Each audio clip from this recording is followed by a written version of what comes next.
Whoa. Zack Snyder's Justice League. I don't know if I'm angrier at the fact that... This is a minor spoiler, I guess. I don't know if I'm angrier at the fact that the Jared Leto Joker was barely in the film, despite the marketing material. Or that he didn't say the "we live in a society" line. That was stupid. Or the fact that I didn't even realize it until he showed up in the last 5 minutes of the movie, and I was like, oh yeah, he was supposed to be in this. And I had known that, like, I had heard that it was only going to be, like, the final scene or one of them. But you didn't even put the "we live in a society" line, and somehow the rest of the lines are worse than that. His lines are rough. They're not great. Anyway, hey everybody, welcome to Screenweens, the only podcast. My name is London, that's Thomas. Welcome. I've been This is Droopy McCool. I've been getting some of my coworkers and friends to start listening. Ooh. And they're like, I did not know what Thomas's name was because we don't have intros. We just kind of assume that everyone that listens has been listening since day one, or as people we both know. I'm glad they don't, because those earlier episodes are probably a little rough. Yeah. Mostly like the audio. I don't think the audio quality is great now, but it's like, and also like, here's us recapping a 2-hour long movie in 3 hours. Yeah, and that was like...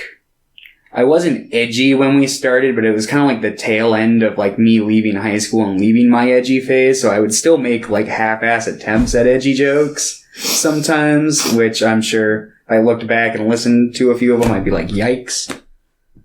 But I try not to be edgy anymore, so... Minus the Punisher shirt. I was thinking about that when you're wearing a Punisher shirt, Tom. Well, you're wearing a Kermit the Frog shirt. Edgy. All my coworkers keep referring to me as a Muppet. And I'm like, are they wrong? Are you a man or are you a Muppet? I'm a Muppet of a man. Yeah. I'm a very manly Muppet. I caught part of not that, but Forgetting Sarah Marshall. It was playing on cable this week, and I was very tempted to sit down. Cable? My parents pay for it. They're talking about getting rid of it though, which would Forgetting Sarah Marshall's a great movie. I know. We need to do a double feature with that and the other sequel that they did to it that doesn't have Jason's. Get him to the Greek or whatever. Why? Well, because why wouldn't we do a double feature for Forgetting Sarah Marshall and The Muppets? Because they're both Jason Segel movies with puppets in them. I feel like maybe we would get more clicks on the Muppet video because that would appeal to a more family-friendly nature, whereas, Forgetting Sarah Marshall has like the towel scene where we see Jason Segel's dick. Is it Segel or Segal?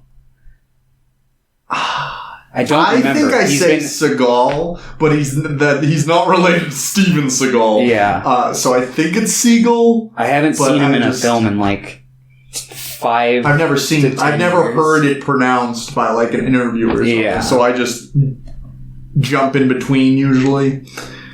What was I gonna say? Oh, we gotta start watching more terrible horror movies. I've thought about starting. Did you see that wrong turn video? Has like almost 100 views. Did it? Yeah. Oh man. And I'm like, great. I mean, there's plenty to pick from the horror genre. Anytime a new horror movie comes out, I'm just gonna have to. We would get clicks. Podcast. Yeah. Or maybe do a review at the very least. Yeah. I've thought about since it's been so long because I keep trying to work on these bigger projects and then I'm like. Get halfway through and I'm like, oh fuck. So I'm just thinking about like doing the weekly movie. Bringing back 31 Days of Halloween. No. I was talking to Pierre about it earlier. Are you guys just going to pick up where I left? No, but I was saying that I think it was really fun to watch those videos because you could hear how tired you were day after day. You're like, all right, today we're talking about Alvin and the Chipmunks. Yeah, I didn't do the necessary prep work and I was starting my new job, which went into overdrive like immediately. Like the whole month of October, I just remember being a black pit of depression. I don't like that. No. But now we can laugh at it. Yeah, it's funny in retrospect. I watched 7 of the 8 Howling movies. Oh, that 7th one was rough. One day you'll make me watch them all. Yeah. Okay, would you rather watch Zack Snyder's Justice League or Howling 2, 3, and 4? Which one was the 4th one's like the carbon copy of the first one. The third one, the third one's the marsupial one. That one's good. I like that one. It's funny. But, 2 is awful. Well, that's why I said 2, 3, and 4. I don't know. I feel like they both add up to be the same runtime and maybe both have about the same... No, I'd probably get more enjoyment out of watching the marsupials because it's so, like, strange. Justice League... I guess we'll get into my thoughts on Justice League when we get there, but... I don't know. I'd say it's a toss-up because I really don't want to watch 2 and 4 again.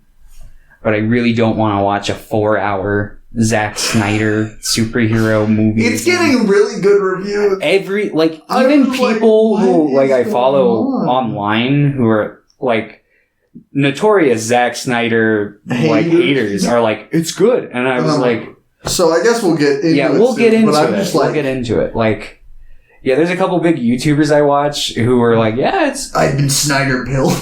And it's like, what the fuck happened?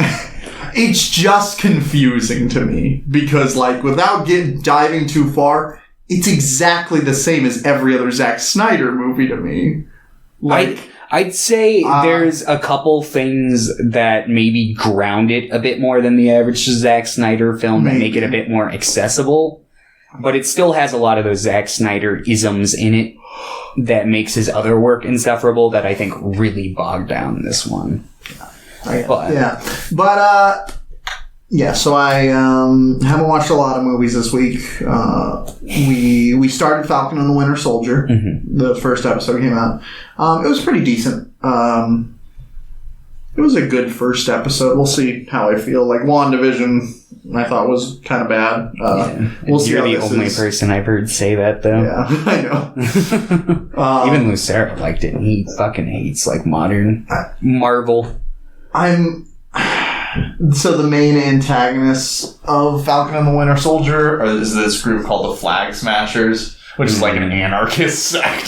So I'm a little worried at how propaganda-y it's gonna be because MCU movies are pretty just, especially Captain Marvel, it's just propaganda, which is fine if you can recognize that, it's whatever. That's why I kind of it's been a while since I've watched Winter Soldier, but that's why I kind of like what Marvel did with the first Captain America movie. Yeah. It's it's kind of like the expectation versus the reality of defending your country. And I feel because I grew up here in America, clearly, so I kind of went through because this is a fairly conservative area, so I kind of went through the mindset as a child of I live in America. People tell me it's the best place in the world. I stand up for the Pledge of Allegiance every morning and, appeal to authority and all that good stuff. That kind of a grown-up mentality. And I've since kind of leaned away from that. But I think that there is kind of a balance that can be worked with it, at least when writing a Captain America story. Yeah. Well, I agree. That's why I like that trilogy. I think is the strongest in the MCU, and it's just the most interesting on because the character of Captain America, I knew nothing about him before these movies, and I'm just it's so funny to me that the one called Captain America is the most critical of the U.S., I guess. Exactly, and that's what I think he should be, striving for what America should be as opposed to what it is. Yeah. But yeah. We'll see how that goes. New episodes tomorrow. I think the same would apply to the new Falcon and Winter Soldier series as well, because they're basically Captain America. Yeah. So that's I'm successors. It'll be interesting to see. Like there are a couple interesting elements that they've set up. Maybe they could work it into an arc where it's like they start off like, yeah, we got to take care of this anarchist group, and then maybe they'll get to know the anarchist group and be like, hey, maybe we can find some middle ground here. Yeah. Find a way. Maybe that's what I'm hoping for. I watched The Midnight Man 2 nights ago. I don't think It's just some shitty horror movie. It's based off of a creepypasta. Midnight Meat Train? That's a different movie. It was really bad. Lynn Shaye's in it. She's in every horror movie, though. Robert Englund's also in it, but he's also in a lot of things for no reason, except money. I feel like there's some creepypastas that if they like fell into the right hands and were severely reworked could make really interesting concepts. Yeah. I remember reading this one when I was like in early high school, late middle school, called 1999, which that one, the basic synopsis is like this guy, he like remembered this TV show he used to watch when he was a kid that like came in through his like antenna TV, and it was like local, and it was like a kids channel, and it turned out like it was a guy like luring kids there to like murder them, and like he basically like years later writes a blog about like kind of the whole experience and trying to figure out more about it. And I never finished it because it was ongoing when I caught up with it back then, but I could like see them potentially adapting that into like a documentary style kind of show that might work. But yeah, no, there's a lot of missed potential with the creepypasta market, and they just kind of lean into the bad side of it. Yeah. And it's like, oh, damn. Because I like the culture. I like the idea of it, at least, the concept, where it's like, yeah, people online writing horror stories. But obviously it leads to mixed results. Yeah, like I read a lot of r/no sleep, even though it's just awful. Most likely. Yeah. I'm sure that story that I was just talking about is probably fucking awful, too. Yeah. If I were to go back and, like, read it now, I'd be like, oh, this is fucking terrible. But I remember high school, like, my computer class, most of the time I just spent reading creepypastas. Nice. I mean, I spent pretty much my free time in class watching One Piece, so. Yeah, so I watched that. We watched 9. You remember that one? The animated movie with the dolls? The, like, sock dolls? Oh, yeah. I never watched it, but that had, like, Elijah Wood in it. Yeah. I think John C. Reilly is in it. Really? Yeah. He's, like, one of the main characters. It has some interesting world-building elements, and I've seen the short film that it's based on, and the short film's pretty decent. This one's obviously just so fucking stretched out. It's like 80 minutes long. It's a slog at that. Like, it could have been like 45 minutes and been pretty good, but gotta hit that runtime, unfortunately. But there's some good elements. A lot of the animation is aged pretty poorly, but there's some cool like monster designs in it and stuff. Yeah. And then I watched the Pepe the Frog documentary. Oh yeah. That was pretty good. It was pretty decent. Not like amazing or anything, but an interesting subject. I never kept up to date. Is he still like claimed by the alt-right or whatever? I mean, kind of. Oh God! Don't restart my computer now. Oh, that'd be bad. Yeah, kind of. But there's more of a movement to not have that be happening. Yeah. It's not as bad as it used to be. Well, it's because it's like they were coming along and stealing all the good fucking memes, and it's like, fuck off. Yeah. Yeah. Stop ruining things I like. Then, are you familiar with Garth Marenghi's Dark Place? I never watched it, but I remember seeing, like, trailers for it on Adult Swim. And I remember you, like, watched some of it a while ago. I've watched, like, 3 episodes. Yeah. Eventually, it's only, like, 2 hours. And what I watched, I thought was pretty decent. But the guy who plays Garth Marenghi, he directed a horror movie from, like, 3 years ago called Possum. about like this puppeteer that like returns home and like faces like trauma and stuff. It's a horror movie, and it's like it's a slow burn. It's atmospheric. It's like something Pierre would fucking hate, even though he loves like dark plays. But I really enjoyed it. There's some really, really great moments to it. It is, I think, a little slow at times, and they sometimes repeat like these kind of dream sequence things a little too often. But it's pretty good. I liked it quite a bit. And fucking, I think his name's Sean Harris. Yeah, Sean Harris is in it, and he's fantastic. He's in Prometheus. He plays Fifield. Oh, he was the one with the mohawk, right? I think so. This is Sean Harris. Yeah. He's really good in this movie. One of the archaeologists. And I think that's all I watched. Yeah. And then I read 200 chapters of One Piece. 600. Past the time skip. Yeah, I just hit the time skip. That's what I did this morning. I'm like, I want to hit the time skip before Thomas gets here. Well, there you go. Are you going to take a break, or are you just going to fucking... I think I'm just going to, like, 2 weeks from now, I think I'll just be done with One Piece. Like, or at least caught up. Yeah, because So I've been going at about 200 per week. Yeah, because, now you're reaching the point, because you're pretty close in terms of what of the story is left. It's just the chapter count gets bigger for the arcs around this point. Fishman Island is fairly small.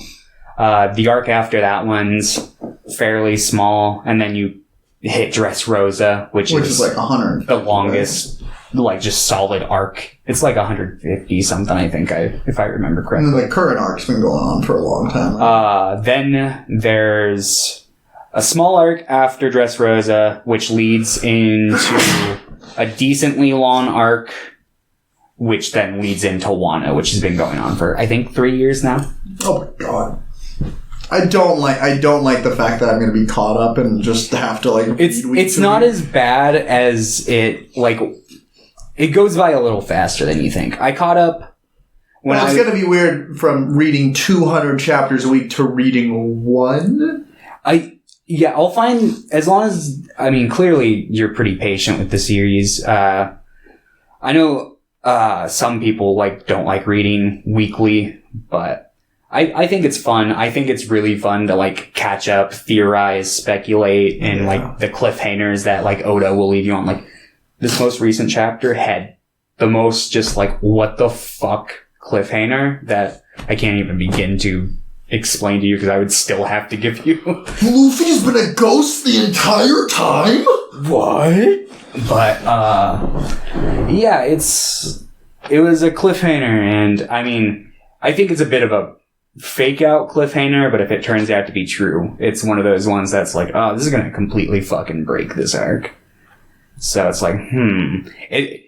stuff like that. It's part of the weekly experience, whereas if you're reading it all back to back, you don't have time to sit and think about what if the series goes on this path or this path. Yeah. But yeah, no, it's been great because I caught up with One Piece in Dressrosa when I was in high school. I caught up to the manga. I read all of Dressrosa and partway into the next arc, and then I was I'm kind of out of One Piece. I kind of went through an elitist phase where I was I'm gonna read non-shonen anime. Yeah, exactly. I got it. That was when I was getting into Berserk and Neon Genesis for the first time, and I was time to drop the show made for Little Boys magazine and move on to the big stuff. And then I gave it a couple years, and then I went back and watched the anime for the Whole Cake, which I was I'm probably not gonna like this, but the anime kind of got its shit together for that saga for the most part. It still has its Toei-isms. Yeah. They all do, but even the good stuff. But it was it just felt like such a return to form, and I was kind of burnt out after Dressrosa reading it week to week, because that arc went on for a long time. At least with the current arc, it's split up into sub-arcs, so it gives you a little more variety. But Dressrosa is all one location, and it's damn. But yeah. Anyway, enough talking about broad strokes of shit you're about to read in the next 2 weeks. Yeah. It's so funny. I'm like, if I just had like a week off, I think I could read One Piece from start to finish in a week. Yeah, I mean, I'd say it's certainly possible depending on how fast you went through it. It's funny. I'm really sad we lost that audio or that footage. I think it was the footage to the One Piece. Oh, thing. yeah. Do you still have the audio for it? No, I think that was on my PC before that shit out. Yeah. That was... You had no fucking Yeah, idea. that would have been great to do a retrospective. Yeah. Because it never got published, but we made a video. We made a Star Wars quiz video, and then we made a video. The Star Wars quiz video. That's the only one. Yeah. And then we made a Star Wars video where I think I showed you a bunch of Star Wars characters. I had to like guess their names or something. Their names or some like stuff about them. I remember you were surprised because I was like, Max Rebo, and you're like, how the fuck? That's true. And then we did the same thing for like One Piece, and I was just like, what the fuck? Yeah, I showed you like baby guy. I still haven't seen the big baby guy. Yeah. When's the big baby guy? Dressrosa. The big baby guy. Fucking... I know his name. I'm having a brain fart right now. I'm pretty sure I might have showed you Gaimon. Yeah, probably. I probably showed you like Mr. 3 or something. I tried to pull up like really weird character designs. I was like, all right, we gotta do these. Because they have some wacky character designs. I just love One Piece. I could talk about it for hours, which we probably will in a little. Yeah, well, yeah. So let's stop talking about One Piece and let's answer some questions from Tito. Yeah, because I don't think Pierre asked questions.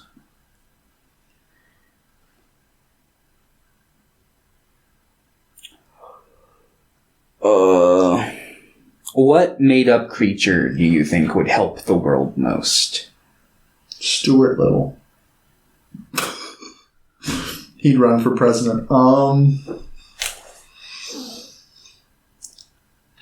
I almost said God, but then I was like, what if it's like which God? And then I'd probably just default to the fucking judo Christian God because I grew up here in America, and that's just the one I know. And it's like, well, that God fucking sucks. I mean, the Abrahamic religion's God like stretches throughout like a lot of stuff. Chupacabra. Probably like I don't know. Every time I think of made up creatures, they're always like malevolent. Whatever. Maybe like a phoenix or something. Unicorn, maybe. Unicorns would be cool. I feel like they'd be dangerous. Yeah, that's true. Like a phoenix, at least it's on fire.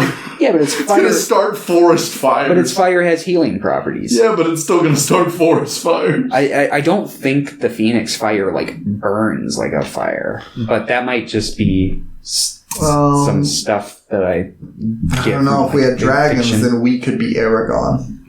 We could. Yeah, dragons, so I can be Aragorn. But then you'd probably have terrible terrorist acts. You'd have 9/11 with dragons. Yeah, you know what? I'm good. No creatures. Does Kermit the Frog count as do the Muppets count as mythical creatures? Yes. The Muppets. Maybe trolls. I feel like trolls would be fun. Goblins. I want goblins. Goblins would be great. Goblins. Yeah. Goblins. Okay. Okay. I'm gonna pull up. Because my phone locked. If you had a detachable body part, what would it be? Probably my, arm. I feel like that would be the most useful. I could, be a superhero and, just make a fist and chuck my arm. Can I attach it to other parts of my body? Sure, why not? He didn't say that, but I'll give it. I don't know why I asked that. That doesn't change it. You would just put your fingers on your head. Put my penis on my hand. I would take my pinky fingers and just put them, make them little antennas. Oh, I never talked about what I watched this week. I watched Starship Enterprise. or Star Trek Enterprise. Was it good? Season 1. No. Okay. But I kind of liked it regardless. The antennas reminded me of it because they've got Andorians in that series and they've got the little antennas. Maybe I'll give it another try. You probably wouldn't. Okay. How many seasons was it? 4. Apparently it picks up its stride by season 4. Which that's the Star Trek thing. Like aside from Deep Space Nine is good. Aside from like the original series, the general consensus among fans is it takes usually about 3 seasons for Star Trek shows to get off the ground and get their stride. So I'm watching Space Nine. I haven't watched Deep Space Nine. Why'd you watch Enterprise? Because it takes place chronologically before Deep Space Nine, and I was watching I watched like part of the Next Generation second season because I watched the first season a while ago. And no surprise here, the early seasons of TNG fucking suck. They're awful. Are they awful? I haven't watched the Next Generation in like 15, 16 years. There's some okay stuff in there. I'd say like I'm like halfway through the second season, and there's maybe like a small handful of episodes where I'd be like, those are good. I haven't come across any great episodes yet. And a lot of it, because Gene Roddenberry was still involved at that point, and he was trying to... He's a genius. I mean, I don't know if I'd go that far necessarily, but I'd say he's very important to Star Trek. But he was actively ruining it after a certain point, because he just didn't... He's not a man of quality always. I want to be able to detach my back. There you go. So that I can, like, crack it and then put it back. There you go. So my back always hurts. I feel like... Oh. I wonder if I could detach my feet and, like, Buggy, I could just, like, fly around.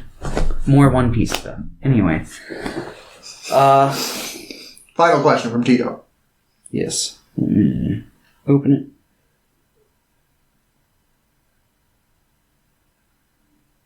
Okay. What kids movie scared you the most?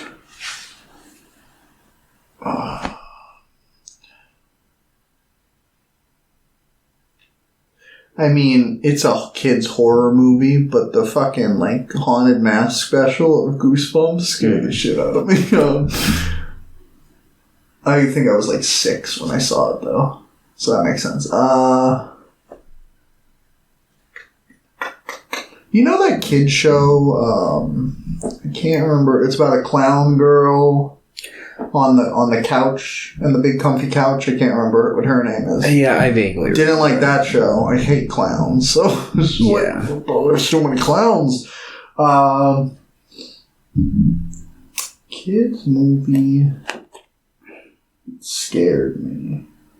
I don't know. You got any? It's weird for you because you just started watching horror movies so young. Yeah, I was gonna say I'm not the demographic for this question because I was pretty desensitized. I mean, probably like there are definitely like unsettling moments. I noticed like kids movies versus like horror movies. Mm-hmm. I feel like they do a much better job at. Did I just accidentally try to call Tito? Is that what just happened?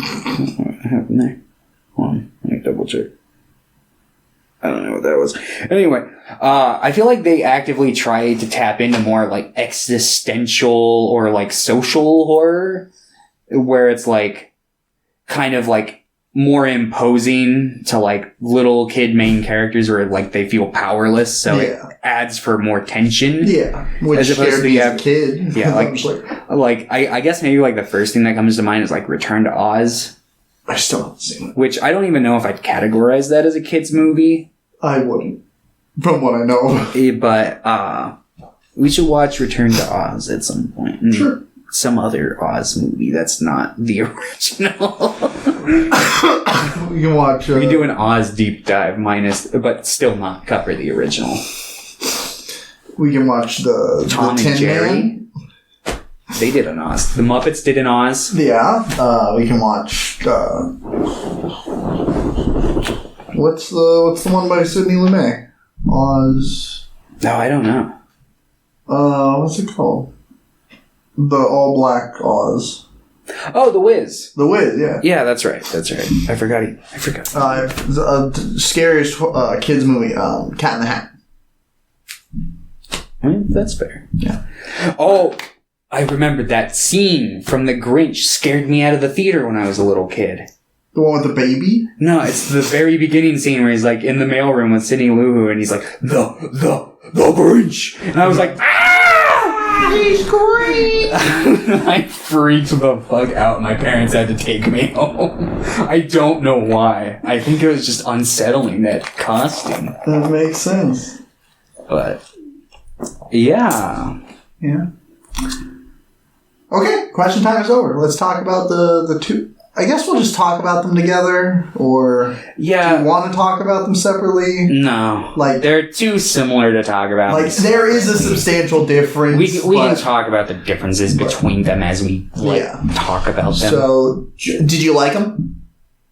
Did you like Zack Snyder's Justice League? No, I don't. I don't know if I'd go as far to say I liked them, but I didn't hate them. Either of them? No, I honestly, now this is going to be the hottest take across the entire internet. I think I might have liked the Whedon cut more because I was dying of laughter at how fucking awful it was. I get it. It had the CGI in it reminded me of like Shark Boy and Lava Girl. It's pretty rough. The CGI is pretty rough in both cuts. It is, but it was much more noticeable in that cut because of the vibrant colors. They can darken everything. Yeah. Which, I mean, that's a trick with CGI. If you make it darker, it's harder to tell it's bad. But I'm clever enough to see past that trick. Let me see. The Ben Affleck as Batman is so pathetic. I do not honestly understand. It felt like in the theatrical cut, there were points where I had to remind myself I was watching Ben Affleck and not like Seth MacFarlane, because it felt like Seth MacFarlane. Like, I don't know how to, it felt like watching like A Million Ways to Die in the West or like The Orville or something, his performance in that. And the way the character was written even felt like it, because he's like, the whole do you bleed scene is like, oh yeah, I think I'm bleeding, and shit like that. The obvious reshoots just bleed. What the fuck? And the thing that perplexes me the most is the fact that most of this had better takes. I think the Snyder cut, between these two movies, there's a serviceable Justice League movie in there. And if they trimmed some of the fat off, they could maybe make a decent, hollow, by the numbers, just Justice League movie that isn't god awful. Yeah, but all the theoretically stuff that could have made the original cut better, like some of the Cyborg character development and shit like that they cut out probably because Jeff Johns and Josh Whedon. Too much Star Trek. Fucking, what's it called?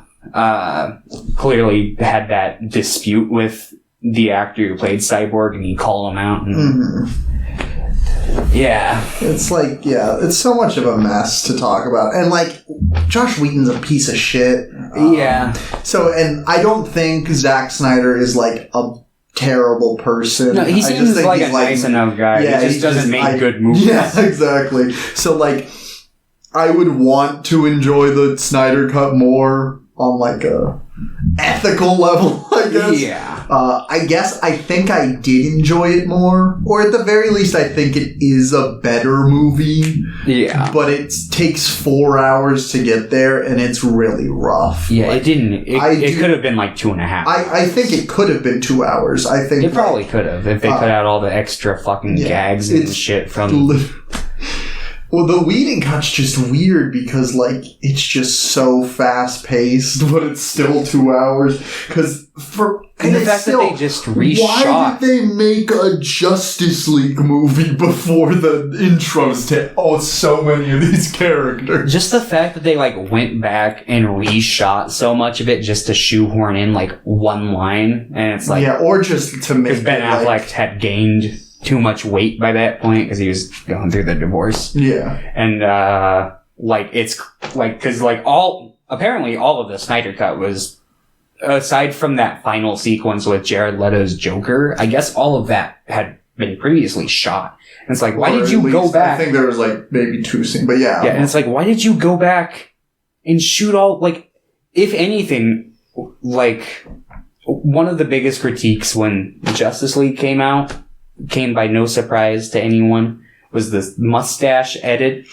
And it's like so bad. I didn't notice why did you the first time around because I was like watching on a computer, but I was watching on a TV this time. I'm like, holy shit, that's noticeable. Yeah, and it's like, but if they had all this good shit, or not good shit, but like all this workable footage of Superman from this cut, it's like, why did you didn't need to make Superman a comedic character.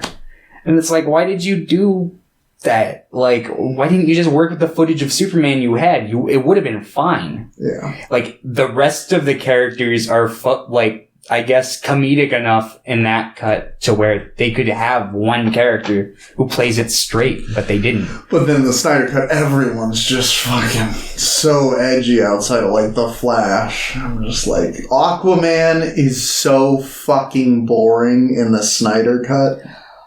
Yeah. Like, he's not good in, like, the Whedon cut. But yeah, I personally have no investment in this Aquaman. I think it's cool that Jason Momoa plays him. I'm like, that's a cool decision. Makes him. Did you see the movie? I can't remember. No. Neither has Pierre. Nobody's seen this movie. I don't really give a shit. And I really like the movie. I'm not the biggest Amber Heard fan after the whole thing. Cutting off Johnny Depp's fucking pinky finger or whatever.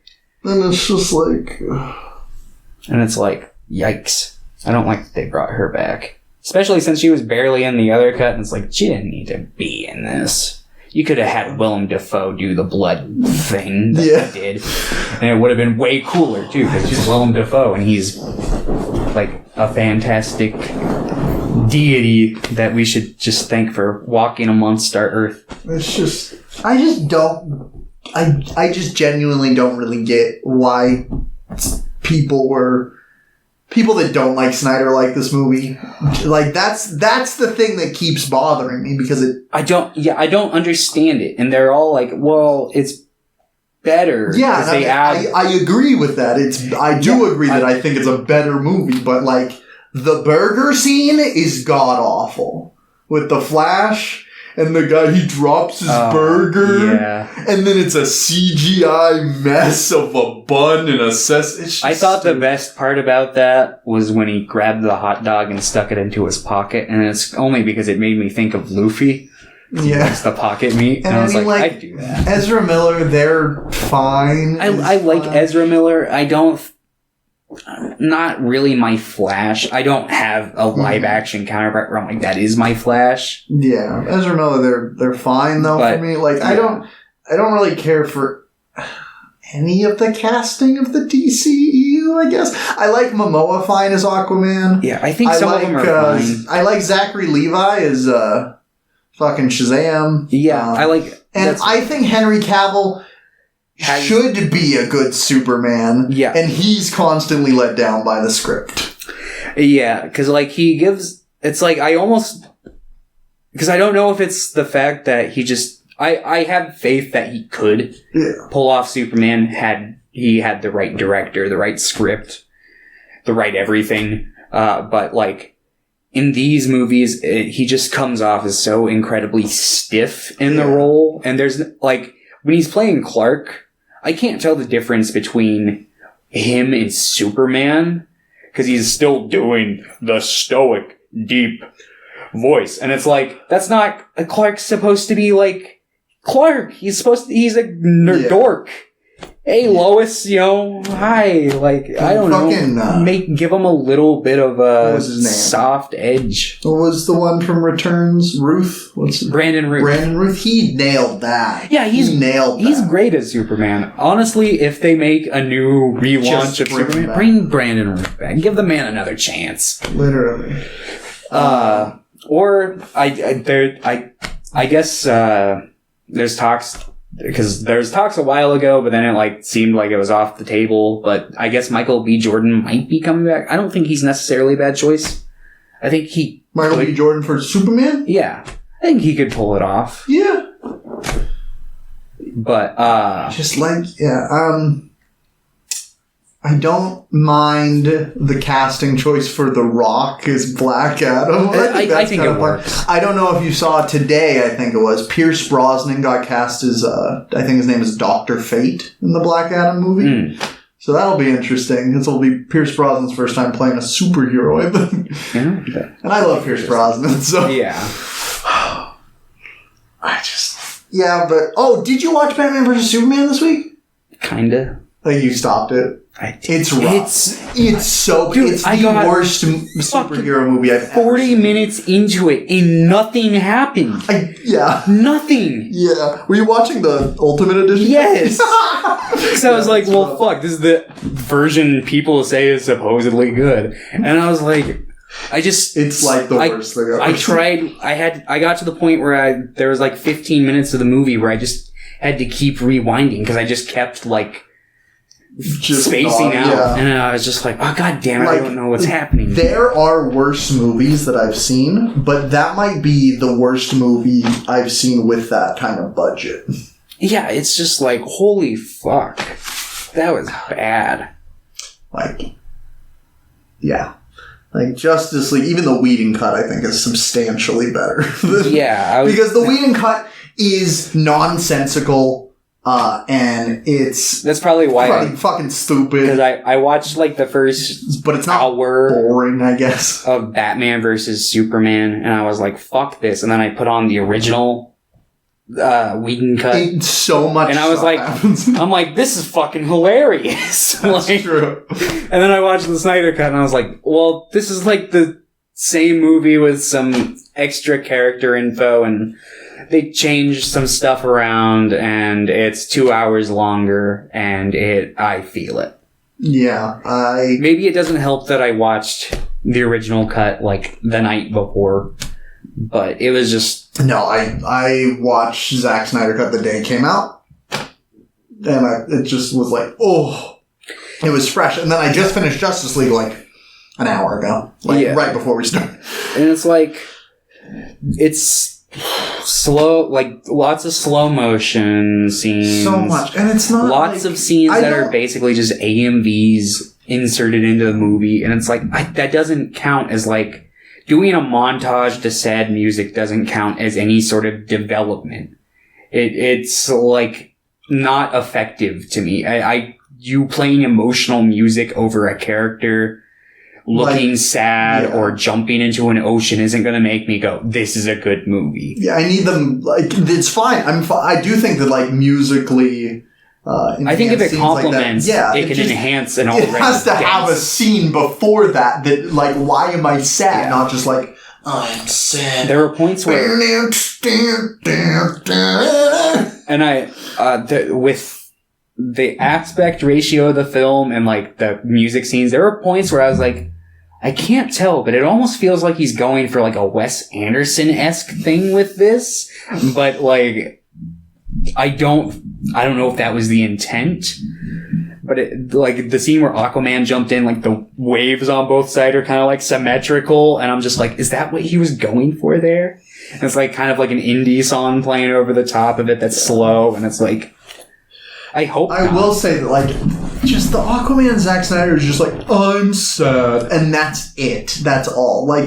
At least he's a little goofy in the Justice League one. I'm that's fine. Yeah, they have a rock song playing in that scene instead. Yeah. And he's jumping in the ocean. I'm that's better, I guess. Yeah, it certainly had more pizzazz to it in the theatrical cut. I will say I like that he felt a little more human in certain scenes. Mm-hmm. Like, probably the one Aquaman scene that I liked the most is the one scene where he's like sitting there and he's like, oh man, it sucks. His dad just died and he's having to go through all this. And then like Flash is like, I thought you didn't care. And he's like, I didn't say that. Yeah. And I was like, all right, that was like a decent scene.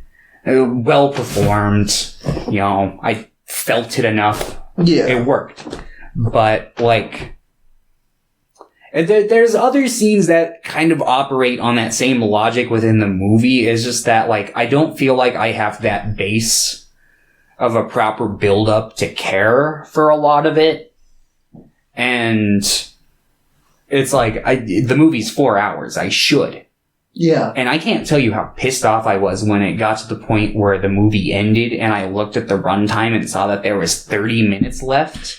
And they did like the Return of the King thing, except it was way worse because I actually liked it than the Return of the King. Yeah. But here it was like, oh, okay, we're doing the Lex Luthor like after credit scene from the last movie. Oh, except instead of building the League of Villains, he wants to just tell Deathstroke Batman's identity and lead into a solo film. That's not going to happen.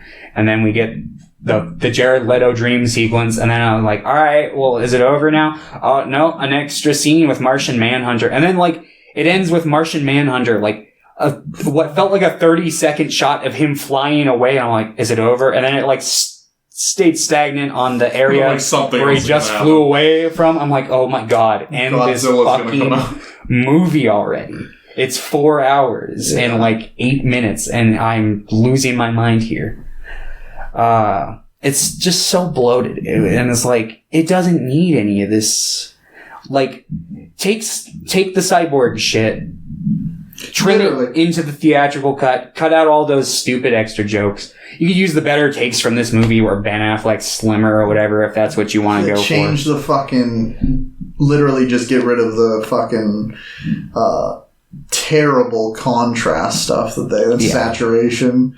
And I think maybe change the aspect ratio a little bit. The 4:3 doesn't. A lot of the scenes, it's like, I don't think you were because like it's the director's original vision. I'm like, then why is the top and the bottom of the screen always filled with absolutely nothing? Like most of the scenes, it just feels like they're in a void. I'm like, this did not need to have a 4:3 aspect ratio because you don't populate the fucking screen with anything ever. And it's like, oh man, I don't know. This there's a lot that I could talk about with this, and I just don't know where I want to jump. Yeah, like I will say, I do think that is it Ray Fisher? Is that the guy who played Cyborg? I think so. I think he's pretty good for what he was given. I think that the writing for Cyborg is pretty bad, but I like the ideas behind it. Yeah. And the guy who played his dad, Silas Stone, that was fucking... What was his name? Oh, I don't remember. Like, I thought all of Joe Morton. I thought he was pretty good, and I really like... I wish the epilogue had just been his just the tape. I thought that was pretty good. I thought it was more effective than the article that Lois wrote. Lois Lane, I mean... In this universe, I like Amy Adams, but the material she's had to work with throughout these films has been fucking just nothing. Yeah. And it's like, I don't care for this Lois Lane because of that. And it's like, I want to like Amy Adams in the role. I want to like Henry Cavill in the role, but I can't. I can't because it's just, there's really nothing good there. Casting for the Superman stuff specifically. I even like fucking... Dude, Zod. I like the casting for Zod. I think Michael Shannon. Yeah, I think Michael Shannon is a brilliant choice for Zod. Yeah. It's just like in the writing. Like when I saw the trailers for it, I was excited because I was like, this seems like it's going to be a good Superman movie. And then it was not. It was just bland. I bland, need to rewatch it. Long, shaky. Really shaky because he was fucking moving the camera around like this in every goddamn scene. It's like making me sick, man. Literally. And I do not get when people say that Zack Snyder has like pretty movies. Like, oh yeah, they're not good, but it has some really cool shots. And I'm like, no, it doesn't. I think they're all bland and they're all boring. I don't like... I just don't get it. And a lot of them look like CGI messes. Like, and the bad CGI, too. Yeah. Like, sure, you can argue Justice League and even the Snyder Cut. Yeah, you can't really judge him because all the studio, whatever. You can still judge his other products. CGI and those aren't very good either. Yeah. And he just fucking throws so much at you. He does. Go ahead. I was going to say, maybe we should vaguely get into the plot real quick. Nah, they don't want to know. It's basically just Infinity War.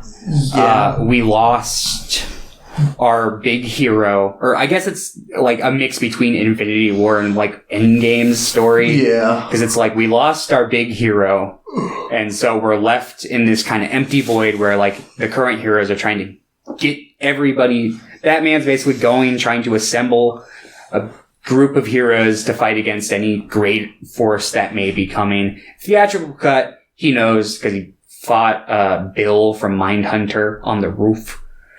And then, which I was like, oh, it's him. And then he didn't do anything. And I was like, oh. And then, in the Snyder cut, it's more just a coincidence. I mean, I guess it makes sense because Superman probably just died and he's like, we gotta just, before something else can happen. And I had this apocalyptic dream. I gotta get this crew together. And then it just so happens that Superman's death caused a trigger event that wants aliens to invade the Earth.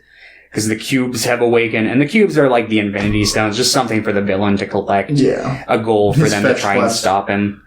Yeah, exactly. But in theatrical cut, the villain's just Steppenwolf. In the Snyder cut, it's Steppenwolf, but Darkseid is there too. Mm-hmm. Yeah, he's trying to open a portal to basically like bring Darkseid over and redeem himself in his eyes, because he like fucked up and made Darkseid mad at him. Yeah. And got banished, and he's like, oh, I'm better than that. And then I think the climax in the Snyder cut is better because the final like battle sequence, because obviously I find them fighting together against him, which they didn't really fight together in the theatrical cut. Yeah, there would be like two of them fighting him, and then they'd like go off, and then two more would come. Yeah, but then like Superman shows up, and then he gets scared, and then his own henchmen like eat him and take him back to his homeworld. And they're like, well, that's dumb. Yeah. At least in this version, they cut off his head and like send it through the portal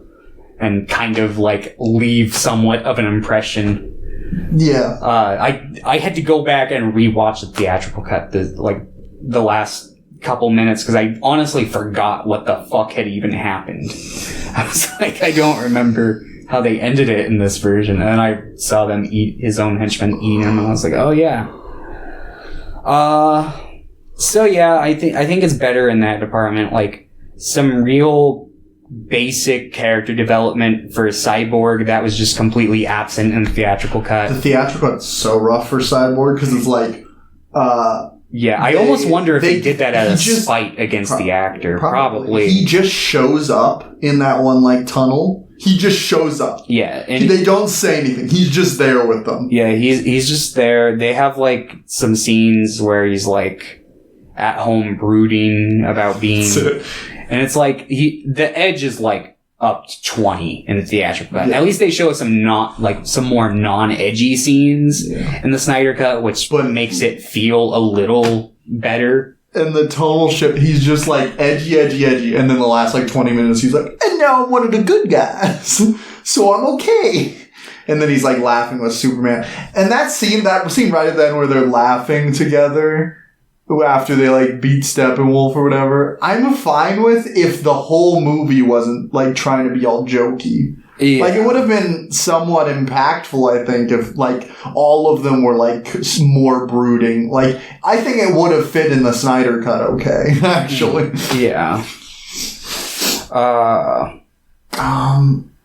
There's this really dumb plot line that follows Cyborg where he keeps going, like, this plane wants to fly or something, like he's talking to them.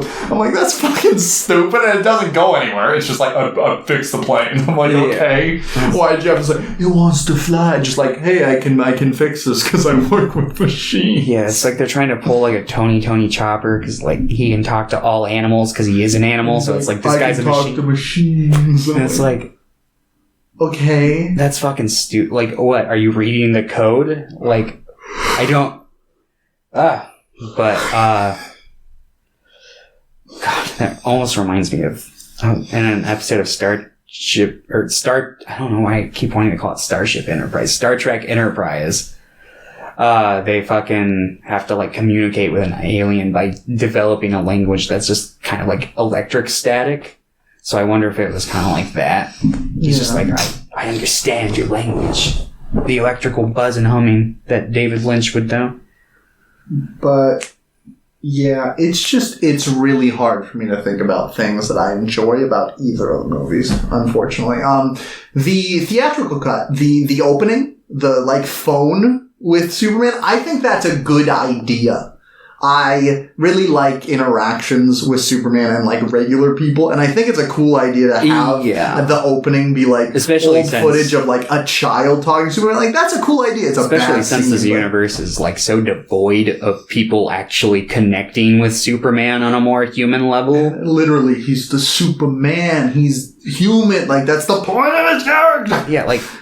he's Kryptonian and he lets everybody know. He's like, yeah, I'm like from the planet Krypton, which was destroyed, but like I'm here. I want to help you guys. The whole point I of was the born and raised character here. is, the whole point of the character is that just because you're not from somewhere doesn't mean you can't be there and like be a human just because you're not human. Like, exactly. And it's like, I just want, so like, even though the scene wasn't very good with the children, I'm like, I like the idea of it, and I think it's a good opening for a movie that is about Superman's death, but it's not even about that. Yeah. Instead, this one opens with 5 minutes of him screaming. It's literally like 5 minutes by the time that sequence ends. I hate that fucking opening. And it's like, you see the echoes like go through the earth and like wake up all the boxes. And it's like, wow, that was 5 minutes of this 4-hour movie. Yeah. So many of the scenes. The scene with Wonder Woman at the beginning is like 2 minutes in the theatrical cut, and I feel like it's like 15 minutes. It's like 10, 15 minutes in the Snyder cut. It just kept going. It's like, and it looks bad. It looks really bad in both. Like the CG is bad in the new Wonder Woman. But, like, I like the story of the new Wonder Woman. I like a lot of the acting. And I know a lot of people really don't like the new Wonder Woman. But then I turn around and go, why do you like the Zack Snyder Justice League? I'm like, what the fuck? Yeah, I don't know. Yeah, so I think this movie has successfully gaslit I just want to know, and I don't Stockholm Syndrome? Every time I ask somebody, they just say because it's better. And I'm like, I agree, but why is it good? Because I don't get it. It's like Puppet Master 4 is better than Puppet Master 1 through 3, but I still wouldn't go around recommending people watch it. No, Puppet Master 3 is better than 4. Maybe. I like 4 better from what I recall. But 5? Yeah. 1 and 2 we can just agree are abysmal and don't watch. We gotta cover the Puppet Master movies eventually. Since Richard Banso never replied. He never got back to you. Never got back to me. I wonder if he just clicked on a random episode and heard us going like, Charles Band. I fucking despise you, Charles Band. No. But to be fair, if he listened through after. I'd be like, but Richard every time we talk about Charles Band, we compliment Richard Band. Not anymore. Not anymore. Didn't respond to her. Just kidding. His music's fine. It's better. It's too good to be in a Charles Band. I think his music's pretty good. I just think a lot of the time he doesn't he just does too much, you know? He makes too many soundtracks, so obviously a lot of them just blend together because he's just nobody will notice. Nobody watches all the Full Moon movies, and then we're sitting here we know. We know. Sadly, we do. I'm gonna be honest. I think I'd rather watch like almost any full moon movie than watch like either of these things. Oh. Like, not all of them. I'm not saying, like, I would watch all of them before I watch these two again, but I'm like, pick a full moon movie, I'd probably rather watch it than either of these. Yeah, a lot of full moon movies are, like, barely over an hour. That's true. This is a fucking 4-hour movie. Yeah, I almost rewatched it this morning, just because I'm like, because I'm, like, don't get me wrong, I'm glad people like it. I like it when people enjoy things. It's just very confusing to me. Yeah, no, it confuses me too, and I don't like it when people like things, because it means we're likely to get more like it, and I don't like that. That's true. I don't want another fight. I've heard people that I generally, like, heard shit on these movies say, I wouldn't mind a Justice League 2. I'm like, are you out of your fucking mind?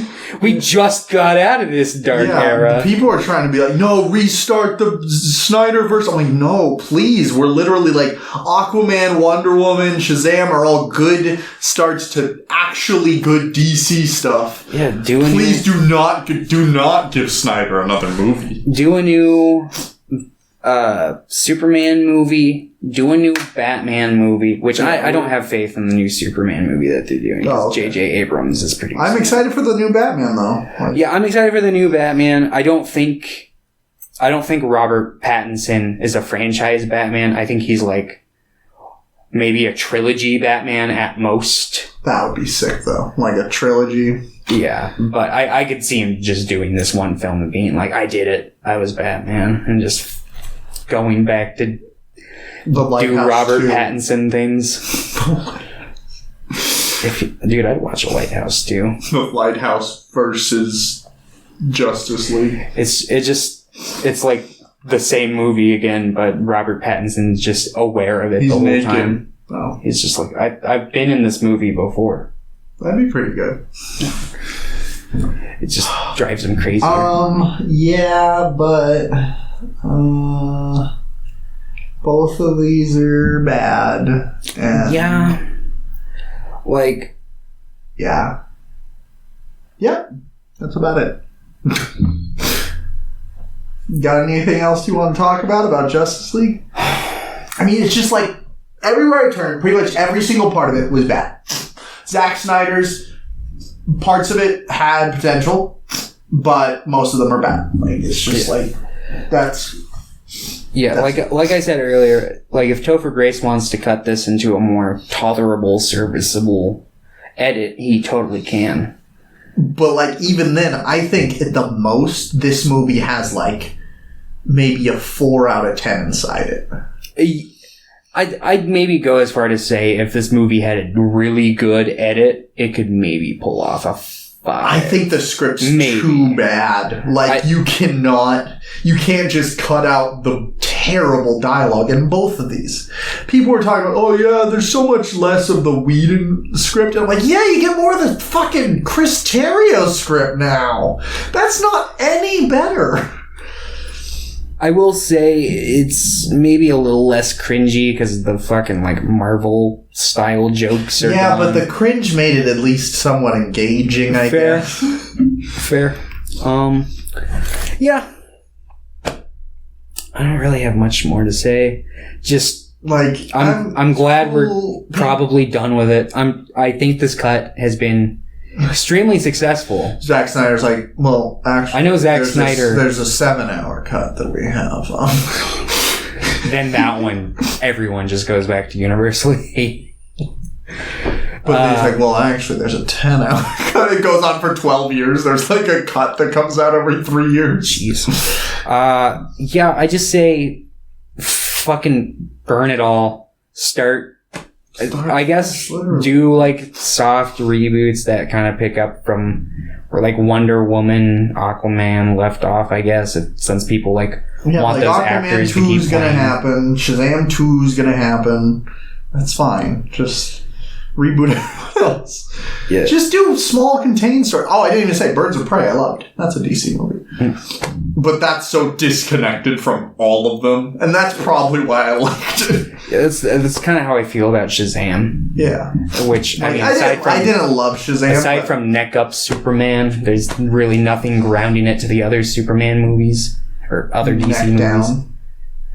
Oh, did I say Neck Up? Yeah. Oops. It's just Henry Cavill's face floating in the frame. It's just, they're holding a picture there. They're like, look guys, we got Henry Cavill. And he's like, oh. Oh, man. That would have been good. Yeah, I don't get it. I don't get it. Please, if you like the Snyder Cut, leave a comment. Yeah. Tell us genuinely why you like these movies. To you. I promise. I want to understand. I don't want to come off as like the angry fanboy. Yeah, like, I don't care. I know a lot of people don't like Birds of Prey. I know a lot of people don't like Wonder Woman too. Like, there's tons of superhero movies I love, and there's tons of movies I love that people hate. It's fine. I just am curious. Yeah. Because this has an overwhelmingly positive, like, response. Like, more overwhelming than I assumed. Not everyone loves it, but more people like it than I expected to. Yeah. And more people like it than I expected to after watching it too. Mm-hmm. Yeah, I don't get it. I don't get it. We don't get it. Yeah, like, I just don't, because it's like, I don't know what to say other than I felt like the just support in the film wasn't there for me to care about these characters enough. Like, I was the dialogue's bad. The setup and the payoff, I thought maybe 4 hours there'll be a decent setup there. It wasn't for anything, I don't think. I don't like the dark. Literally, the only thing in the movie I thought was good was the epilogue with Silas Stone's tape, and like that was the only part that I thought was like good. Everything else was okay at the very best, but most of it was just like, I hate this. Yeah. And it's like, yeah, because the dialogue's not great. The CGI is not great. Like, I could say the CGI is probably on par with the original version, like the theatrical I'd version. say it's better than that. I would say on par, but better because it's darker. Like, I would say that. And it's impressive that they did it in like a short span of time, I guess. But that's about it. Like, it's still not good. It's still not fun. It's just kind of ugly to look at. Yeah, I don't like the dark, just toned down visual style of it. I know a lot of people do, and they're like, well, it can be like that in the comics. And it's like, great, I don't give a shit. Like, yeah, like, Superman doesn't come across for me in this movie at all. Like, I don't feel anything. Yeah. And I don't think it's because I didn't watch the second half of Batman versus Superman. One day you will. One day I will. Or maybe I won't. I'll probably pick it eventually. You gotta make you suffer. But, yeah, because it's just like, yeah, I don't know. I guess if there's one thing that I liked about this Superman and this cut more, the other one, I think in the theatrical cut, it's Lois Lane who has a line where she's like, I have to send you away again. And he's like, Whereas in this Snyder cut, he turns and he's like, they brought me back for a reason. I have to go take care of it. And I felt like that was more in line with his character. Because obviously, he's Clark Kent. He loves Earth. He loves humanity. He wants to help them when big bad aliens come and fuck shit up. And I'm glad they got that one simple detail right in this movie, I guess, and that one specific part. Yeah. I don't know why he attacks the Justice League when he wakes up. I get that he's probably angry at Batman. Do you bleed? Yeah, the theatrical cut kind of drills it up more, but because it's like, I get maybe like taking out Cyborg because his body's like fucking going in the self-defense mode. But everyone else literally just... But he could have just been neutralized that threat and been like, okay, like, we're good. I'm angry at you, and you have a lot of explaining to do, but, like, I don't see why he fought them. I do like. I don't remember if this was in the Snyder Cut or not. I know it's in the theatrical cut. I like that scene where Flash is like running really fast and Superman starts like following him. I think that was it's in both versions. Yeah, I like that scene. I don't think it needed to be as stretched out and go on as long as it did, but I think like the idea of like Flash being like and then just Superman just being like just steadily following him and like uh-oh. Pierre really likes that scene. Yeah, I like. I don't mind it. I don't love it, but it's probably my favorite part of either cut, I guess. Yeah, I would probably say that's my favorite part out of either cut too. But, yeah. Yeah, I don't know. What would you give it?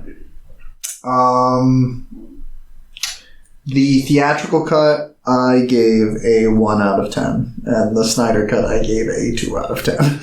That's fair. I would probably give the Snyder cut a 3 out of 10. I think it's ambitious. I think it lands in certain scenes that it attempts, whereas other scenes it fucking twists its ankle just like the Flash in that one Flash, scene. When he goes, what? Uh-oh. And I'm glad that they left out some of the fucking just needless like objectification of Wonder Woman in the Snyder cut. It's really weird to hear people talk about that because I'm like, yeah, I get it. Like, I'm glad this didn't happen. And which like, stop heralding Zack Snyder as like a saint for that because like he made Sucker Punch. Yeah, like he's not immune to also objectifying women. Yeah, and maybe he's like learned his lesson. Yeah, which is fine. But I've seen a lot of people talk about that. I'm like, did you forget? Like, a lot of his other movies objectify women. Oh, absolutely. Like, oh, of course. You could cut little clips out of Dawn of the Dead and probably get them canceled. What's it called? What was I just about to say? I was just about to say something, but I totally forgot. 3 out of 10 for Snyder Cut. It fumbles sometimes. I'd probably give a 4 out of 10 to the Whedon Cut just because I thought it was so goddamn funny. Wow, I'm glad you enjoyed it. I had a blast laughing at that movie. Not the scenes that were trying to be funny. Yeah, the scenes that weren't. Yeah. I get it. I don't enjoy it nearly as much as you did. No, I'll probably give them both 3 out of 10. They're both... Because I think that's... the second half of it starts to fizzle out for me once I've grown used to it. I remember thinking like, ugh, because I clearly didn't remember the second half very well because I had to go back and rewatch the ending. I think, And that's like, and I was really hoping to like the Snyder Cut. I promise, I really was. I remember what I was going to say. I think I was just extra... like on alarm for like just that needless sexualization of the characters because I was watching Trek Enterprise and they do that with T'Pol, who I think otherwise is a pretty good character that they just I get it because Whedon is a scumbag in real life. Yeah. Like he's a terrible guy, so like there is something to be said about objectification from like somebody that is a sexual predator and somebody who... Is he a sexual predator? Well, like he's at the very least, he's like pretty creepy towards like the Buffy cast. Oh, okay. Like, it's just like... I had just heard that he was and he's just an asshole. Like I think it's probably both. Like looking at his movies... Like, come on. Look at the things he's made. Yeah. It's just like... It's really rough because I like Buffy because of the people in it, and it's like, well, I'm just not gonna watch it probably ever again. Yeah, which is fine. Like I can enjoy things that they've been in since then. I'll probably check out some because I never watched the TV series, so I'll probably have to watch Buffy give it a once through at some point, and I'll probably do the same thing with Firefly just simply because it's like. Yeah, I watched a few episodes. I just didn't really. Yeah, I was kind of the same place. I watched the first couple episodes and I was like, it's okay, and then I just could never get into it. But everyone says it's fucking phenomenal, so I better see what the big deal is.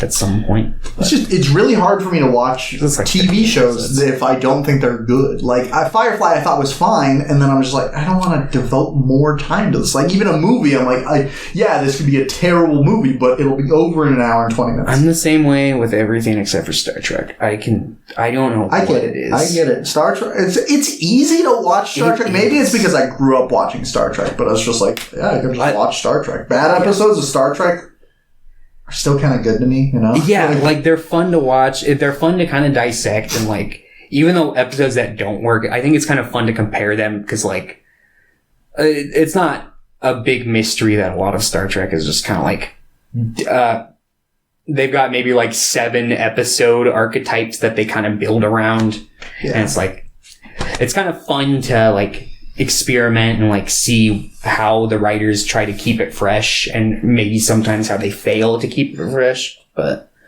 yeah, fuck the Snyder Cut, fuck the Whedon Cut, fuck the Justice League of America.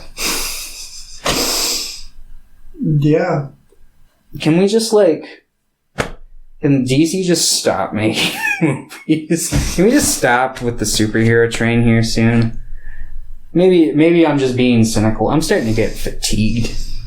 I'm not. As much as I say that, I'm fine with more. I mean, I'm just fine with whatever, you know? I just want to watch movies, so just make whatever. It does worry me sometimes about how big the superhero train is and, like, how big these companies are. But I'm just excited to see what happens when eventually, like, the Western genre, it'll dry up. And I'm interested to see the aftermath of it. But that probably won't happen for... I don't know. It's hard to predict. Because it's like... It's really like Westerns kind of just died off pretty fast, too. Yeah, I imagine it'll probably be a similar case with superhero stuff. I just imagine one day people will be like, all right, this is starting to get old. But the thing is, like, comics were so big for so long. Yeah, I feel like... So I think it'll take a lot longer. Like, I do think that eventually superhero movies will never leave. Like, we'll still get one, but we'll get, like, 1 a year instead of, like, 8 a year. I mean, if they're smart, they can really extend the longevity. Because, I mean, the reason why superhero comics fell out of style in general is just because they kept trying to fucking reboot universes, which tossed any investment. Which I get why they would do it, to get to a fresh audience, but you can still do that. That's what like annual comics are for, and that's what new story you can, or that's what limited series are for. Like, worst case scenario, just do like trade paperback origins. Be like, yo, check out like this group of stories. This is a good starting place that'll get you into the mindset that you need to be. As long as like the comics are like fairly episodic in nature.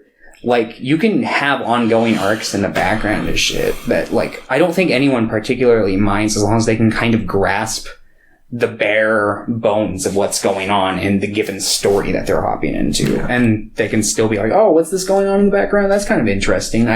Maybe I'll go back and read some older issues and see how this kind of built up and maybe see where it goes. Get invested. Who knows? But, now that they're introducing like TV shows, I imagine the longevity of the types of stories they can tell will probably extend its expiration date a bit further. Well, and it's like people were they felt refreshed by WandaVision because it did have like a pretty different tone at the beginning. But the thing is, it didn't at the end. It just felt like every other MCU thing, but worse, like substantially worse. Like, because it's a TV show, the effects were terrible. Or at least pretty rough. While, like, The Mandalorian, I think of in a similar vein, like, they were trying to do something different, but they kept that, they kept that, like, theme, and they kept the presentation pretty close. So, like, it had really bad really bad effects work. They did a lot of, like, face effects, in the last episode, and they were bad, but, like, overall, the series was fantastic, in my opinion. Maybe I'll pick that for Screenwings one day. One day. I haven't been through, aside from Far From Home, I haven't been through any of Phase 4. And I think they retroactively put that into Phase 3. I'm not going to pick WandaVision. I was talking about The Mandalorian. Oh! Fuck that. I'm not going to watch WandaVision again. No, I think that's Phase 4. I think that's technically still... I think I was looking on Wikipedia, and I think they moved it. But I might be off on that. I think they might have been like, oh, yep, we want to move this. Because it's like, I don't know. Oh, was this episode 88? I don't know. DC era's done. We're done. The DC era. It's been done for a while. For now. I will eventually. I do want to watch those Justice League animated movies. I think we'll do DC stuff again, but I don't know if it'll be like an era. Maybe it will. I don't know. Yeah. Well, I mean, what was it? 5 episodes? We'll do the full moon era instead. Yeah, it was what we did. Batman Year 1, Death of Superman episode, Wonder Woman Green Lantern episode, and Superman episode, and then this episode. So yeah, if we didn't take that February break, I probably could have gone for a second month there. But then I just kind of, my ADHD led me in a different interest for that month. Yeah, there we go. Yeah, I got obsessed. Oh god, I just started a Reed Wings episode. We gotta go record that. Yeah, so what are we watching next week, Thomas?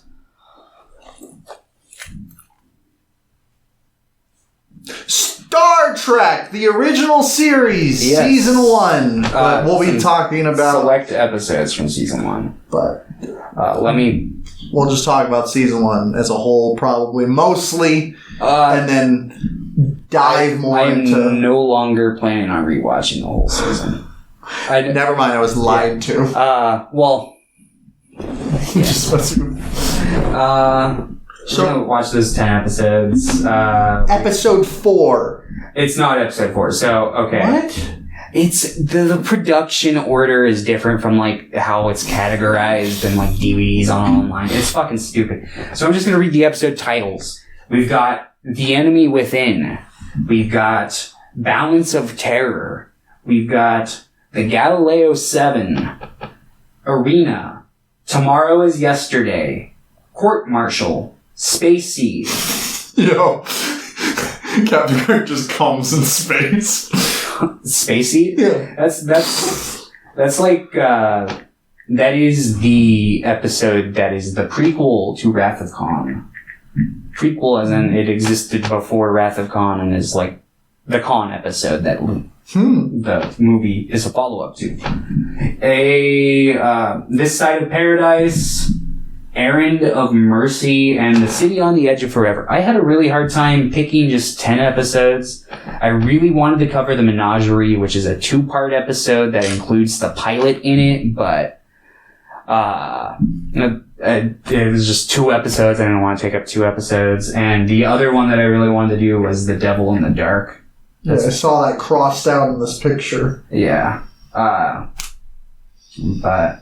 Yep, we're gonna watch those 10 episodes and talk about them. And, yeah, I don't know if we'll cover any more of the original series at any point. Maybe we will, maybe we won't.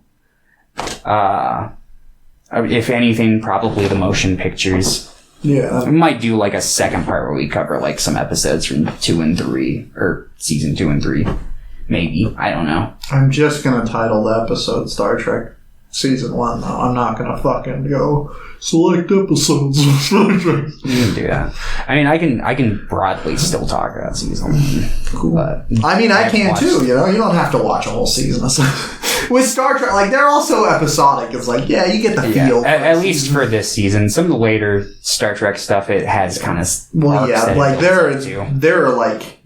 8-episode long arcs in like Deep Space Nine, I want to say. Like there's pretty substantial arcs. Like I'm pretty sure like the Dominion War, doesn't that cross over between TNG and Deep Space Nine? I want to say so. I want them to fucking do HD remastered Deep Space Nine. That and Voyager don't have high definition. I was looking at some of the clips on fucking Netflix, and I have that mud water resolution from like old DVDs. Classic. Gross. Alright, thanks for watching Screen Weens as always. Tell your grandma, and have a wonderful day. Don't watch Zack Snyder's Justice League. Goodbye!